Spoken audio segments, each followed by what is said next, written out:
Officials in the Twin Cities say they are bracing for as many as 100 federal agents to be deployed, with the operation focused on Somalis who are in the country illegally, though some officials expect ICE to target indiscriminately. Democratic leaders in Minnesota slamming the Trump administration over reports of planned immigration enforcement targeting Somalians in the Twin Cities. It comes after President Trump criticized the group during a cabinet meeting at the White House. They contribute nothing. I don't want them in our country. What type of threat did the agent who fired first actually perceive? You could hear audio from agents saying he's got a gun, but there's no indication in any video that we've seen to date that he was brandishing the weapon, that he was pointing it at any of the officers. And I can tell you, as a former law enforcement officer, by policy, agents are trained that you can only use deadly force when there is an imminent threat of death or serious physical injury to yourself, the agent, or someone else. Merely someone having a firearm on them does not in and of itself justify the use of deadly force. That person has to pose some type of threat. So that will be the major question here about what that agent was perceiving when they opened fire. When these things happen, none of us are experiencing them alone. It's very collective, and I can't imagine how the community that you serve, the kind of collective fear, concern, grief, the collective fight that it seems like the folks in Minneapolis and the surrounding areas have. But what does it do to a community when they watch with their own eyes someone who has been on the streets with them, simply doing their exercising their constitutional right, get shot, and then immediately have the leaders of their country tell them what they saw with their own eyes is not actually true? What does that do to the community? I want to bring in Governor Tate Reeves of the great state of Mississippi. And Governor, we were supposed to have you on to talk about this snowstorm that is hitting your state right now. But I want to ask you about what you're watching on TV with us. This is incredible pictures from Minneapolis, just absolute sheer chaos. I can't tell who is in control of the situation. If you were the governor of this state right now, if this was happening in Mississippi, what would you do? Well, thanks for having me on. And I will tell you that it is imperative that in a situation like this, because look, many of these protesters, what they want is chaos. It is incredibly important that the leaders of the city, the leaders of the state, include and involve city police, state police, and federal law enforcement to maintain law and order. It seems very clear that there was an individual who went up to a law enforcement officer with a weapon, which presumably was loaded. And it doesn't matter if you're in Minneapolis, Minnesota, or Mississippi, it is a bad idea to approach law enforcement in such a manner. And so I think that to get control of the city, to ensure that we have law and order, the mayor and the governor need to step up and lead. They need to support law enforcement that is simply trying to enforce our federal laws. And regardless of what protesters want the federal laws to be, the previous administration allowed 10 million illegal aliens into our country, many of them obviously criminals, and they are continuing to create criminal acts. And you're going to get arrested for that in America, and you should. And so to watch this scene with individuals flying American flags upside down, it's really hard to watch. And I know there are a lot of people across America that are praying for our law enforcement officers there in Minneapolis and across the country right now. I'm going to say it straight up. Minneapolis feels completely upside down right now. And nothing about what's happening looks like leadership. And none of it feels like law and order, ladies and gentlemen. Because it actually feels like confusion, cowardice, and people scrambling to control the narrative instead of telling the truth. The Trump administration is still holding firm to its claim that 37-year-old Alex Preddy wasn't just an innocent protester in the lead up to his fatal shooting by federal agents. That's just legally atrocious. It's legally wrong. You have the right to carry a firearm under the Second Amendment. In Minnesota, you have the right to carry a firearm. And what the point, they lie. That's what this is about. They are lying and they're creating an after-the-fact excuse for a murder. Here is you have a police force that's beholden to a president that's being told, we have your backs no matter what. Do what you will to these people. Do what you will to the public, because they want to intimidate and scare people. They want to control people. And they are using the mechanism of armed officers with masks who are just beating up citizens and killing citizens.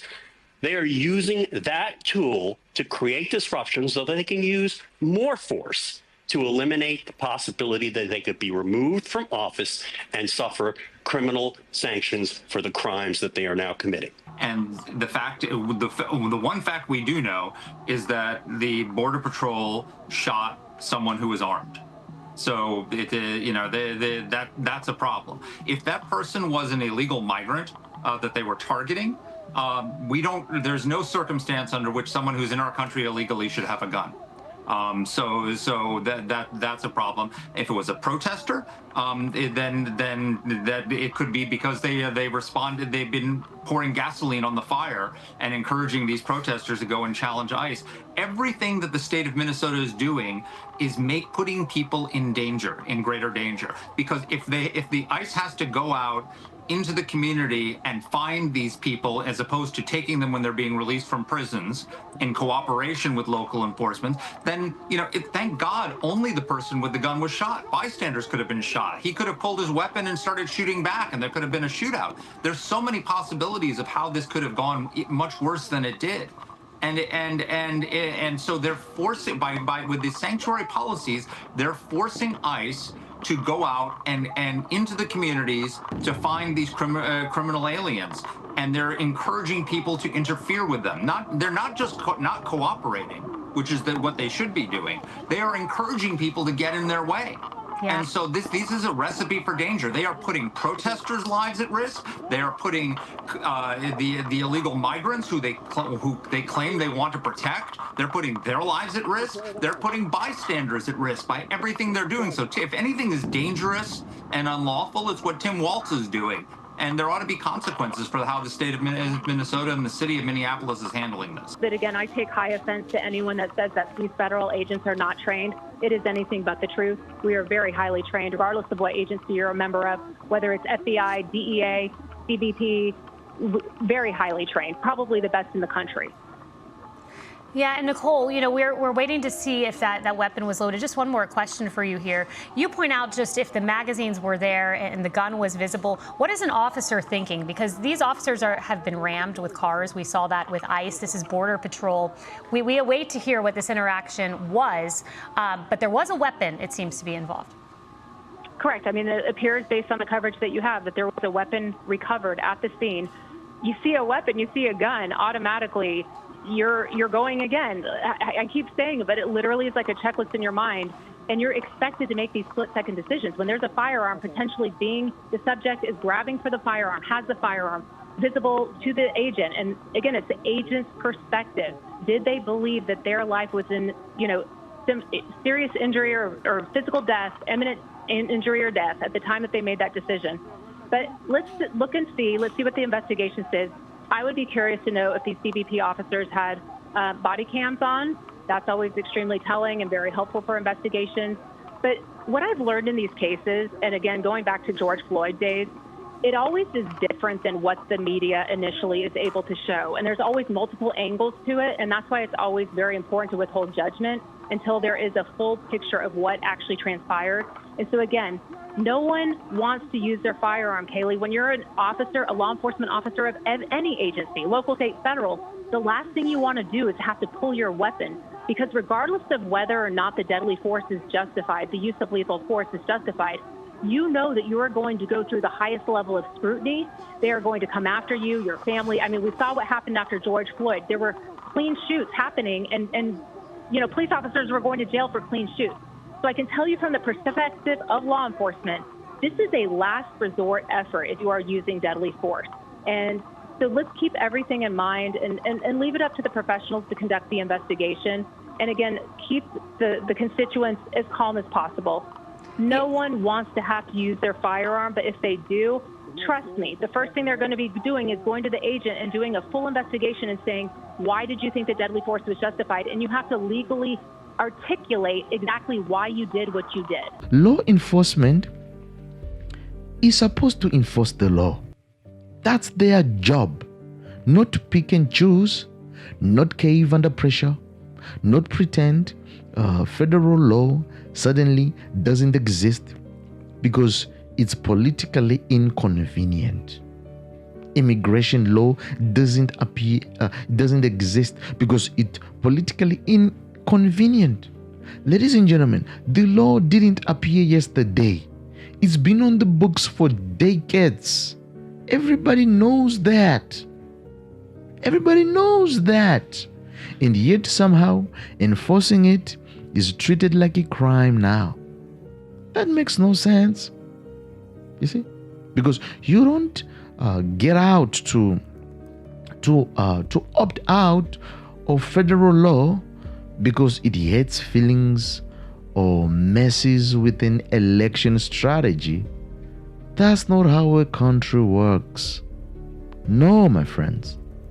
What's really bothering is how fast the blame gets shifted.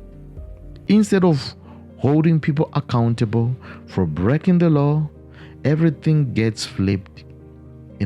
Gets flipped around and framed like the enforcement itself is the problem. Suddenly, criminals are victims and people doing their jobs are the villains. That kind of thinking destroys trust fast. And when leaders start attacking law enforcement instead of backing them, that's when things even gets dangerous.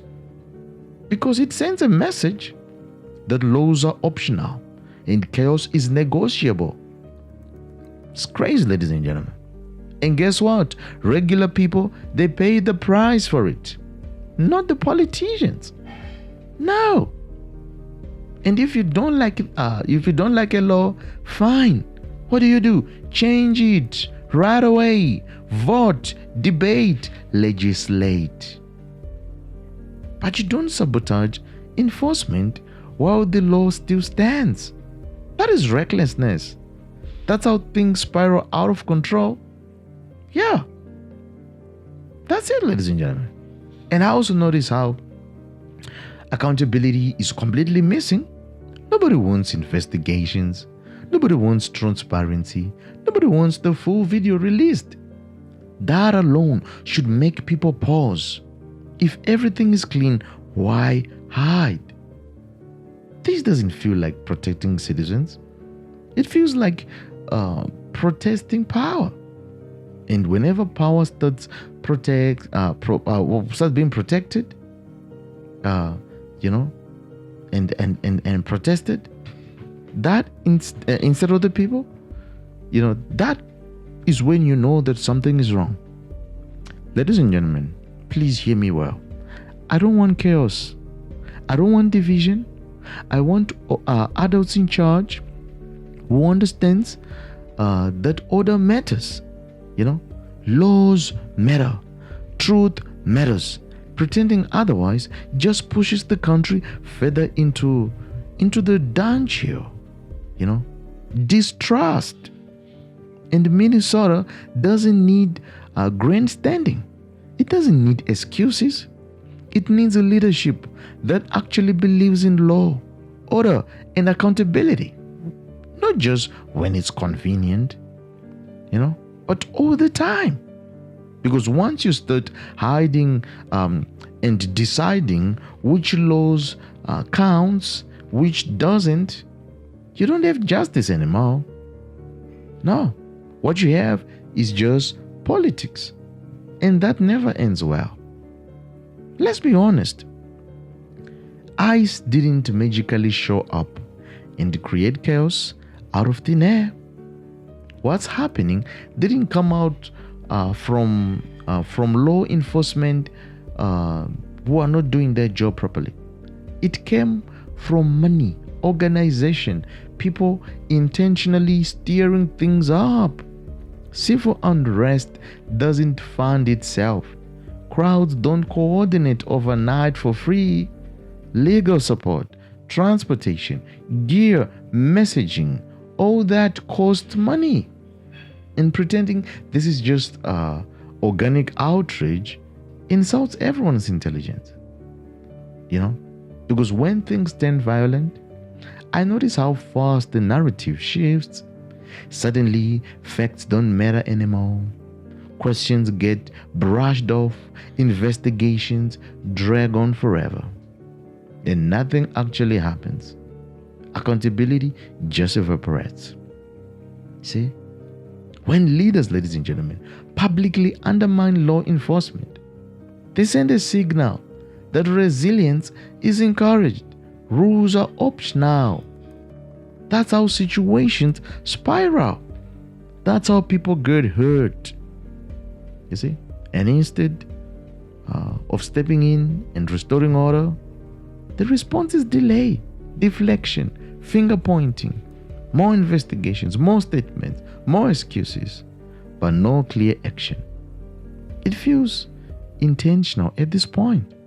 Like paralysis is the strategy. I don't get it.